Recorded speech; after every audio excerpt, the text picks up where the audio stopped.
제가 계속해서 설교를 하고 있습니다. 지난주에 이제 그 18장에 보면은 지난주에 첫 그 질문이 뭐였냐면 제자들이 예수님께 천국에서는 누가 제일 큰 사람입니까? 이 질문을 하고 예수님이 길게 얘기를 하세요. 18장에 또 한 가지 질문이 나와요. 그게 바로 베드로의 질문이에요. 그래서 이 18장은 이 두 개의 질문에 대한 예수님의 대답이에요. 사실은. 근데 이게 길게 아주 잘 표현되어 있는 그런 말씀입니다. 첫 번째 질문은 누가 큽니까? 라는 질문에 대한 대답이었고, 두 번째 질문은 몇 번이나 용서하리까? 라는 거예요. 근데 제가 이 두 가지 마태복음 18장에 길게 기록되어 있는 이 질문에 대한 예수님의 대답을 생각하면 저는 뭘 보냐면, 우리가 신자가 다른 사람들과 어떻게 관계하며 살아야 됩니까에 대해서 예수님이 얘기하시는 것 같아요. 우리는 신앙은 예수만 믿으면 됐지 왜 내가 다른 사람까지 챙겨야 되냐 이거야. 내가 예수만 믿으면 됐지 왜 다른 사람의 삶까지 내가 신경을 써야 하냐라고 이렇게 생각하는 사람들이 있을지 모르겠어요.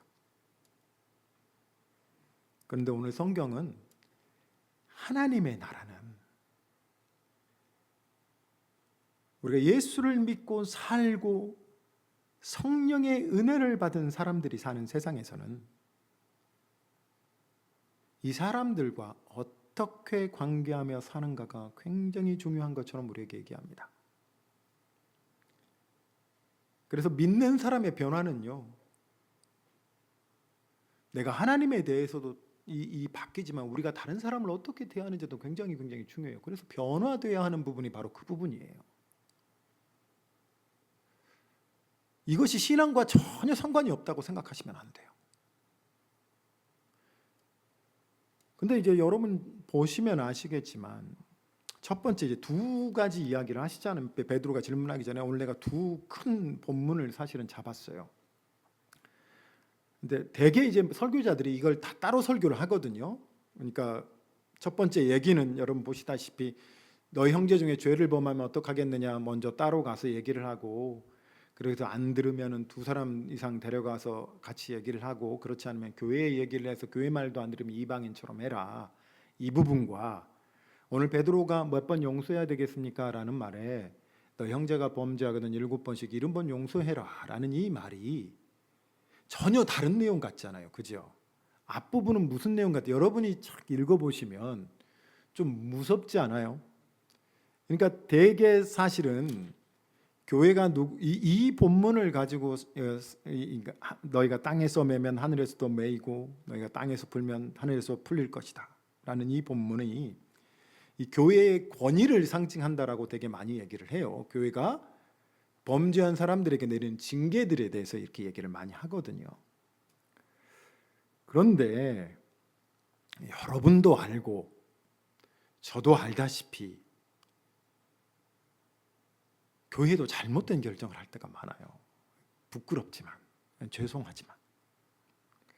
그래서 사실은 그럼 교회가 하는 일은 다 주님이 하신 일입니까? 라고 할 때 우리가 실제적으로 봤을 때 뉴스에 나오고 막 목사님들이 범죄하고 막 이런 것들을 보면 여러분 속상하지 않습니까?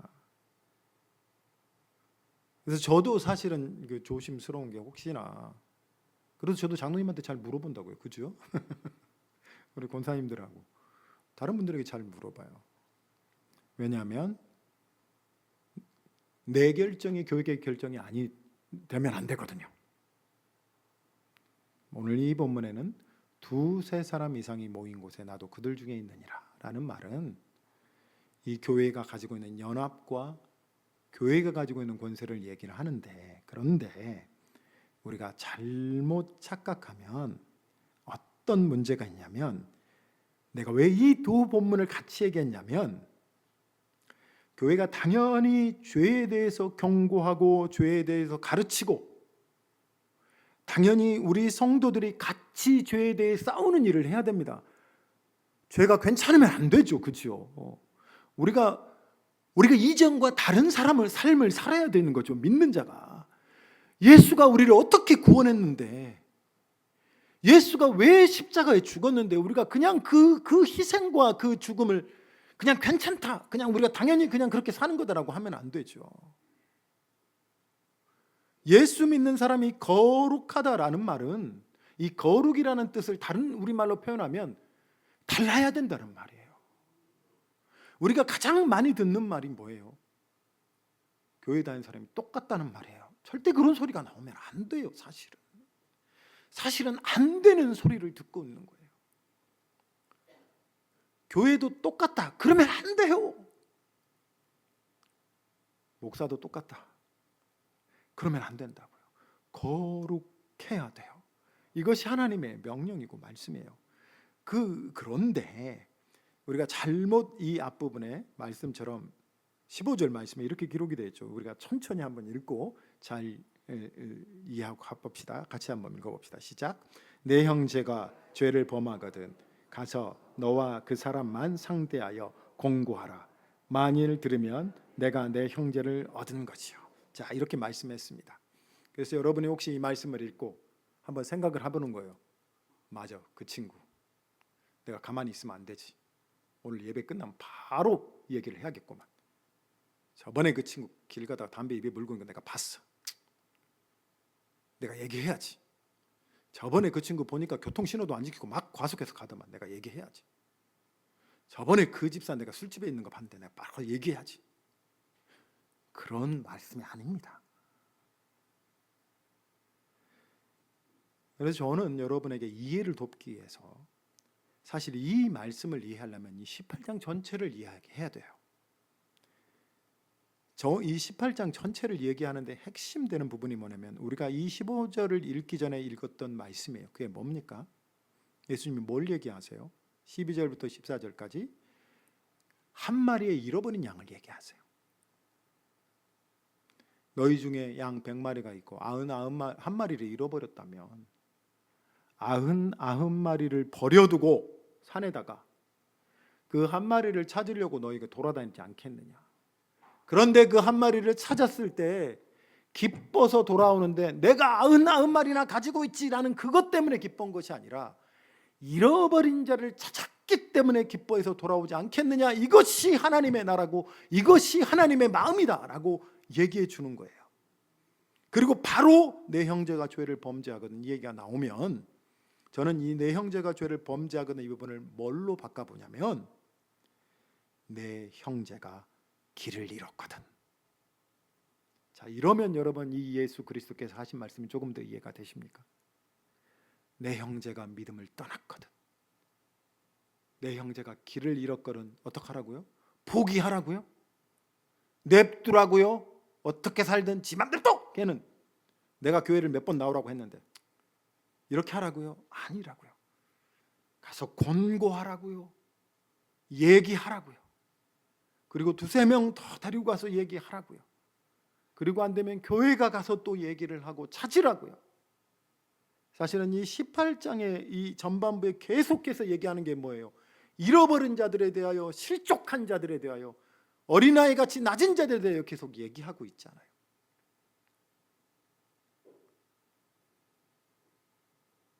그리고 나서 17절에 예수님이 뭐라고 합니까? 만일 그들의 말도 듣지 않거든 교회의 말하고 교회의 말도 듣지 않거든 이방인과 세리같이 여기라 라고 합니다. 그러니까 이방인과 세리같이 여기라는 말은 그들을 저주하라는 말이 아닙니다. 그들을 정죄하라는 말이 아닙니다. 에이 지옥이나 가버려 이렇게 하고 끝내라는 말이 아닙니다. 예수님의 말씀은 거기까지 너희의 책임을 다했다라는 말입니다. 그러면서 이 19절에 뭐라고 해요? 같이 한번 읽어봅시다. 시작. 진실로 다시 너희에게 이르노니 너희 중에 2사람이 땅에서 합심하여 무엇인지 구하 하늘에 계신 내 아버지께서 그들을 위하여 이루게 하시리라. 여러분 우리가 합심해서 구할 것이 뭡니까? 오늘 이 18장과 19장의 여러 부분에 관해서 예수님이 하시는 얘기가 뭐예요? 주님의 영광을 구한다는 게 뭡니까? 사실은요, 예수님이 왜 이 땅에 오셨습니까? 라고 얘기를 하면 1인자를 찾아서 구하려 오신 분이 예수님이잖아요. 그래서 교회는 물론 권세가 있고 물론 힘이 있지만 우리는 교회가 가진 모든 수단과 방법을 동원해서 우리는 뭘 해야 됩니까? 잃은 영혼을 찾는 일에 같이 해야 되고 그것을 구해야 하고 그런데 한마음이 되어야 한다는 것입니다. 교회가 같은 마음으로 다른 짓을 할 수 있어요. 교회가 같은 마음으로 다른 일을 할 수 있어요. 그러나 하나님 앞에서 우리가 예수 그리스도를 믿는 그 하나님의 마음을 아는 사람이라면 우리가 마땅히 구하고 우리가 마땅히 얘기하고 찾아야 될 것이 뭐냐면 잃은 자를 찾아가서 하나님의 사랑을 얘기하는 것이죠. 더 나아가 오늘 뒷부분의 얘기를 한 번 더 해봅시다. 이 얘기를 듣고 베드로가 나와서 묻습니다. 21절 말씀입니다. 그때 베드로가 나와 이르되 주여 형제가 내게 죄를 범하면 몇 번이나 용서하여 주리이까? 7번까지 하오리까? 베드로가 이 질문을 한 거는요, 7번 용서하는 게 얼마나 대단한 건지 아세요, 여러분? 여러분 몇 번 용서해 보셨어요? 애를 대할 때 여러분 몇 번까지 용서하셨어요? 이번 한 번만 봐준다라는 말 몇 번 해보셨어요? 2-3번 해보셨어요? 7번까지 해보신 분 계세요? 베드로가 7번 용서한다는 말은 엄청나게 용서한 겁니다. 여러분 이거 무시하시면 안 돼요. 제가 뭐냐면 제가 성경에서 내 성격과 제일 비슷한 사람이 베드로라고 생각해요. 그래서 나라면 그때 왜 이런 말을 했을까 한번 생각을 해보거든요. 왜 내 성격과 비슷하냐면 베드로는 늘 앞장서기 좋아하는데 겁 많고 약간 쫄보고 제가 좀 그렇잖아요. 근데 이제 막 목소리 크고 말이지. 주야 내가 주를 위해 죽겠습니다. 그래놓고 제일 먼저 배신하고 꼭 내 모습 보는 것 같아서 그렇습니다만 베드로가 이렇게 얘기하는 건 뭐냐면 주님 18장에 이런 얘기들 또 그가 봤던 예수님의 모습들을 보면서 자기는 큰 소리를 치는 거예요. 예수님 7번 용서하면 됐죠. 저는요 7번이나 용서할 거예요 앞으로. 얼마나 제가 대단한 사람인지 보세요. 예수님 쫓아다녔더니 예전에 한 번도 용서하기 힘들었는데 이제는 7번이나 용서하는 사람이 되겠답니다. 7번 용서하면 됐지요? 이런 식으로 베드로가 예수님에게 물어보는 거예요. 근데 22절에 예수님 뭐라고 얘기하세요? 같이 읽어봅시다. 시작. 예수께서 이르시되 내게 이르노니 7번뿐 아니라 7번을 70번까지라도 할지니라. 이게 무슨 말입니까? 경계를 무너뜨리신 거예요. 용서의 한계를 무너뜨리시는 거예요. 우리 각자의 마음속에 우리 각자라는 저도 그렇습니다만 도저히 용서할 수 없는 사람들이 있어요. 내가 이것까지는 용서해. 하지만 이거는 용서할 수가 없어. 내가 다른 건 다 용서해. 그런데 변기에 소변 튀기는 그 남자들은 내가 용서할 수가 없어. 내가 다른 건 다 용서해. 근데 밥 먹다가 쩝쩝거리는 사람들과는 내가 도저히 용서할 수가 없어. 이렇거나 우리 스스로 나름대로 다들 가지고 있는 우리의 경계들이 있잖아요.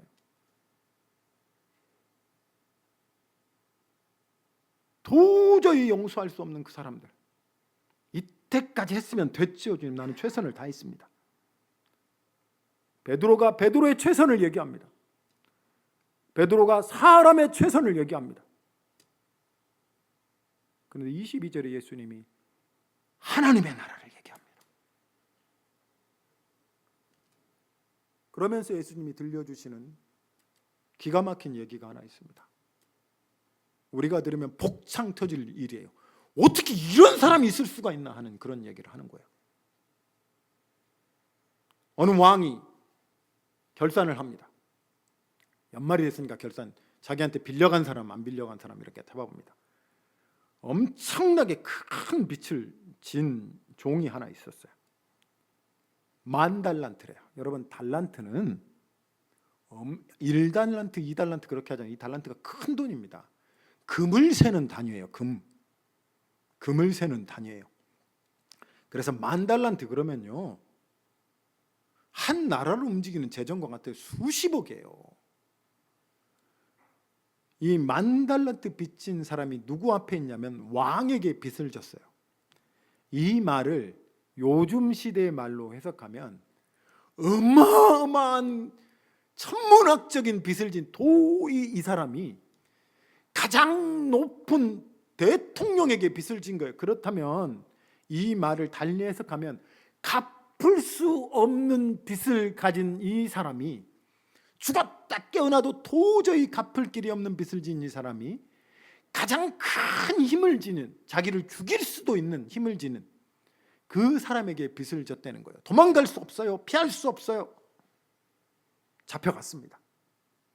너 이 큰 빚을 지고도 네가 뻔뻔하게 했냐? 안 되겠다. 얘 감옥에 가두고 있는 거 다 빼앗고 자식들하고 처자들마저도 다 잡아라.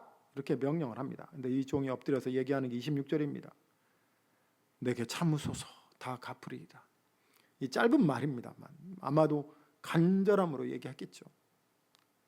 그런데 감사한 것은 이 주인이 불쌍히 여기는 마음이 강한 사람입니다. 그래서 불쌍히 여겨주셔서 엄청난 결단을 하는데 종을 놓아주고 빚을 탕감해 줬다는 거예요. 100만 원, 200만 원도 아니고 수십억을 빚을 졌다는 겁니다. 제가 인도네시아에 있을 때 저희 집에 꼭 돈을 꾸러 오는 사람들이 있습니다. 근데 이제 주위에 이제 가난한 사람들이 많아요. 하루 일당도 없는 사람들이 많고 기껏해야 한 달에 5만 원, 6만 원 버는 사람들이라, 이 사람들이 또 돈을 벌면은 5만 원, 6만 원 벌었으면 아껴 쓰면 되잖아. 이틀이면 다 써. 우리 옛날 한번 생각해 보세요.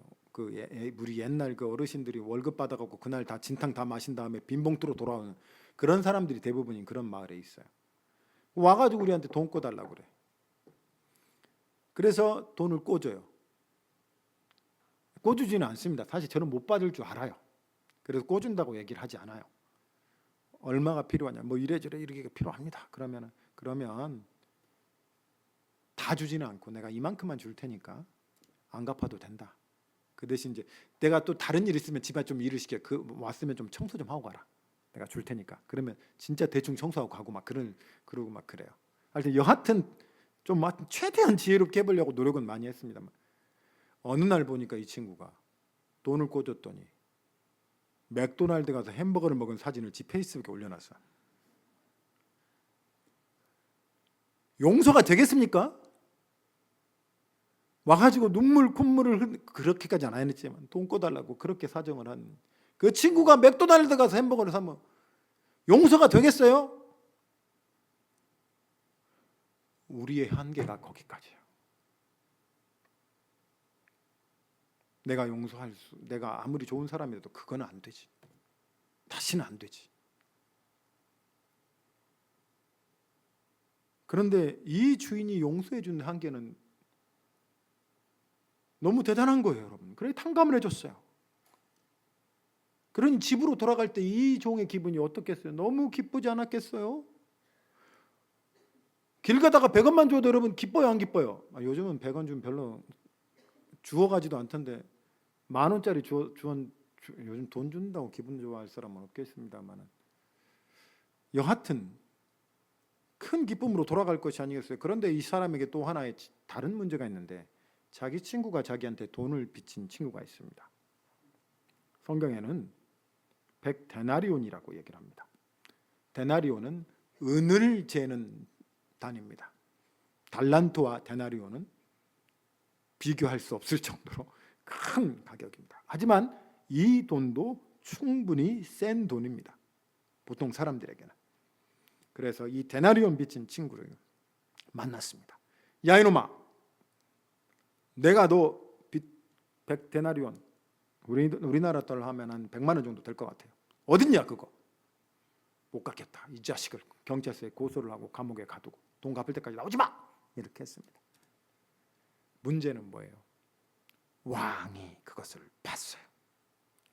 그리고 어떻게 한다고요? 그 종을 불러서 내가 네 빚을 탕감해 줬는데 네가 저 친구한테 그렇게 할 수 있냐? 이 종의 착각이 뭐예요? 자기와 왕의 사이에 생긴 일은 자기가 다른 동료와의 사이에 생긴 일과 아무 관계가 없다고 생각하는 거예요. 현대 교인의 아니면 지금을 사는 교회의 가장 큰 문제는 나와 하나님의 일이 나와 다른 사람의 일로 확장되지 않는다는 거예요. 내가 믿는 복음이, 내가 믿는 예수가 다른 사람에게 아무런 영향력을 미치지 못하는 그런 거예요.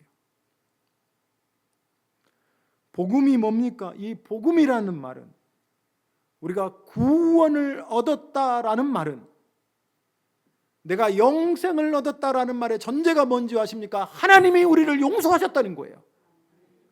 하나님이 우리를 용서하셨다는 거예요. 이게 복음입니다. 처음부터 끝까지 내가 내 죄가를 멀리 던졌다, 동이 서에서 먼 것처럼 내가 내 죄값을 던져버렸다, 너의 죄를 굴러가게 했느니라, 내 죄를 없애버리니라, 너의 죄가를 전혀 기억하지 않겠노라, 내가 지워버리겠노라, 없애버리겠노라. 이 모든 말 속에 하나님이 우리에게 던지는 말씀이 뭡니까? 내가 너를 용서하였느니라. 주님이 우리를 어떻게 용서하셨습니까? 라고 우리가 깊이 생각하고 다시 한번 돌아가야 할 그 복음이, 그리스도의 십자가에서 우리를 어떻게 용서하였나. 제가 일부 예배 때 그런 비유를 들었습니다만, 우리는 하나님의 미움을 받던 사람들입니다. 우리는 하나님의 원수였던 사람들입니다. 우리는 아브라함 자손도 아니고요, 우리는 뭐 대단한 것을 내세울 사람들이 아니에요. 우리는 의인이 아니고 죄인이었고, 우리는 죽을 사람들이었다는 거예요. 지옥이냐 천국이냐 이 둘 중에 하나로 가라 그러면 우리는 지옥 갈 사람들이었다고요. 분명하게. 어떤 사람은 특급 열차를 타고 바로 지옥에 떨어질 그런 사람들이었다고 얘기를 하는데, 주님이 용서하셨습니다. 그리고 그 용서하는 방법으로 예수 그리스도께서 십자가를 지시고 대신 우리를 위해 죽어주셨습니다. 자, 이거는 어떻게 얘기할 수 있냐면, 마치 멎어버린 내 심장이, 더 이상 뛸 수 없는 내 심장을 예수 그리스도께서 꺼내시고 자기의 심장을 나한테 인식해 주신 것과 똑같은 거예요. 그리고 그 멎어버린 심장을 당신이 달고 그대로 죽으신 거예요. 나를 살리기 위해서 예수께서 자기의 심장을 나에게 이식시켜 준 거라고요. 그게 십자가라고요. 그게 죽음이라고요.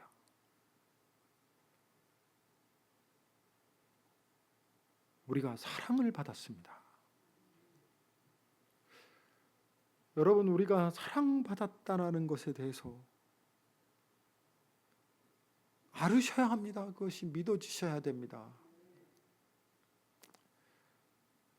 제가 좋아하는 찬송이 그거거든요. 예수도 알기 원하네, 대속해 주신 은혜, 내 평생의 소원, 내 평생의 소원, 대속해 주신 사랑을 간절히 알기 원하네.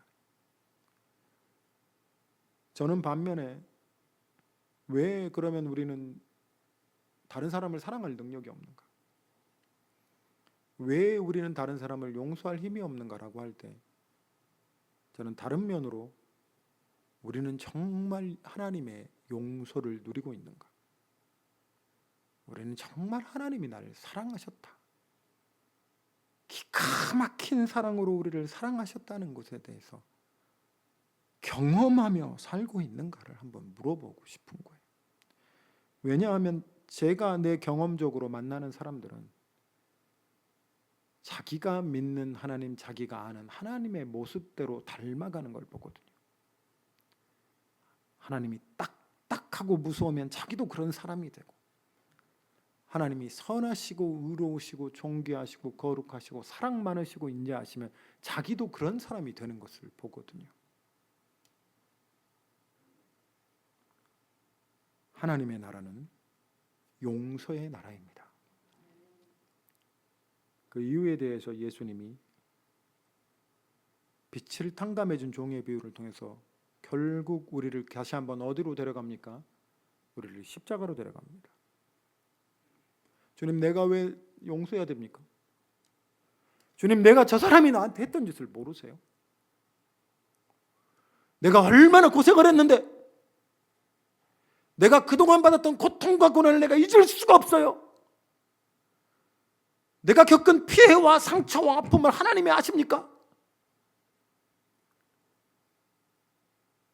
주님이 우리에게 보여주시는 그 해답이 바로 예수의 십자가입니다.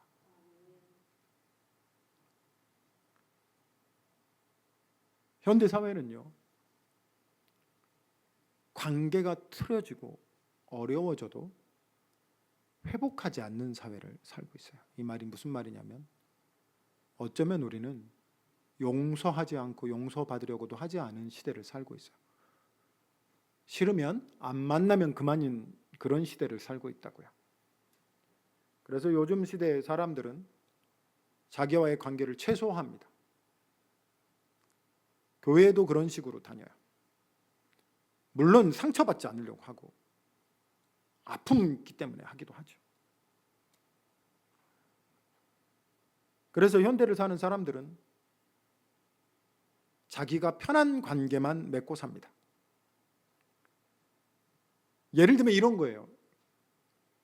저희 어렸을 때 예를 들면 타지에 있으면 꼭 그런 게 있어요. 여수 향후에. 그러면 가야 될 것 같은 그런 거 있잖아요. 김씨 종친회 그러면 가야 돼요. 설 그러면 뭐예요? 모든 친척집을 다 돌아다녀야 되잖아요. 아침부터 저녁까지. 나중에는 얼굴도 모르는 사람 다 인사하러 다니고, 무덤도 난 누구 무덤에 가서 거기 이렇게 했는지 지금도 기억이 안 나요. 몇 개를 돌아다니는데 나는 다 할아버지인 줄 알았어요. 근데 아니더라고. 여하튼 그런 시대를 살고 그렇게 관계를 맺으며, 또 그런 자리 가면은 꼭 물어보는 게 뭐예요? 형사 취도하듯이 어디 사냐, 나이는 몇 살이냐, 부모님 뭐 하시냐, 다 얘기하는 거예요. 여기 와서 뭐 하고 있냐, 앞으로 뭐 할 거냐.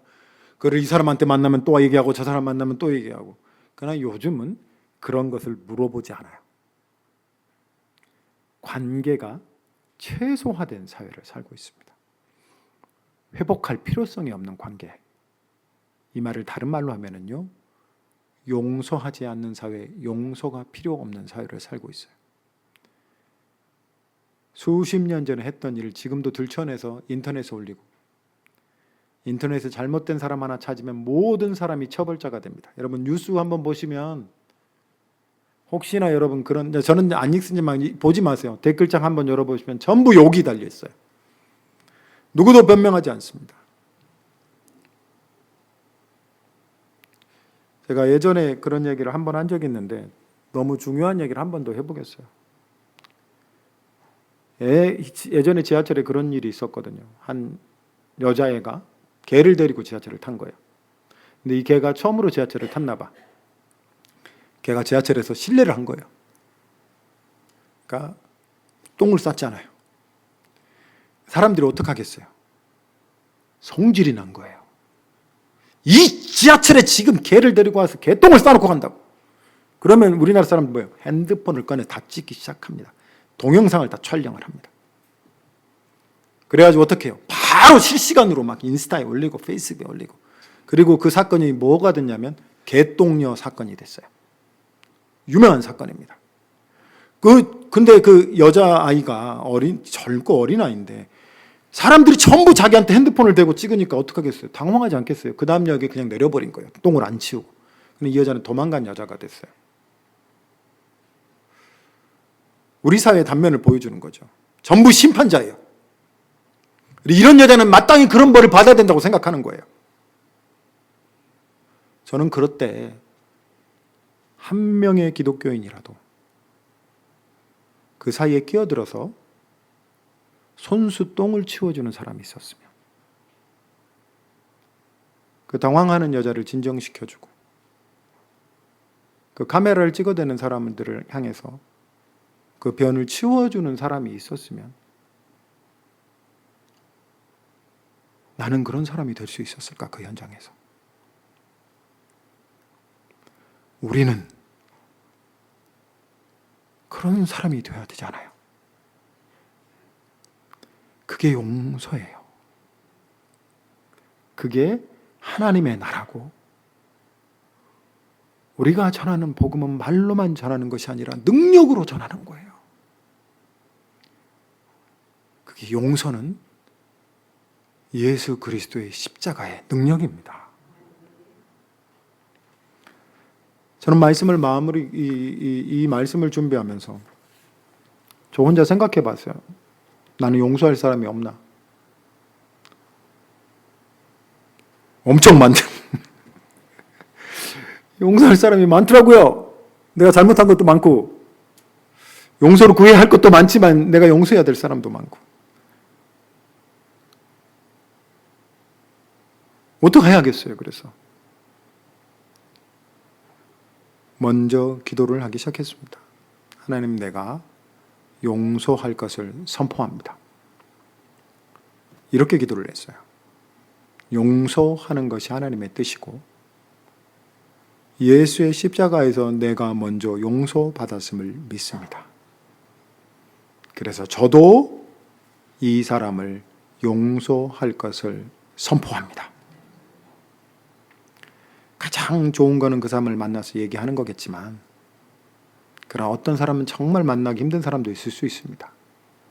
그러나 여러분의 기도에서 내가 용서할 것을 선포합니다라는 그런 기도부터 시작하시기를 부탁드리겠습니다.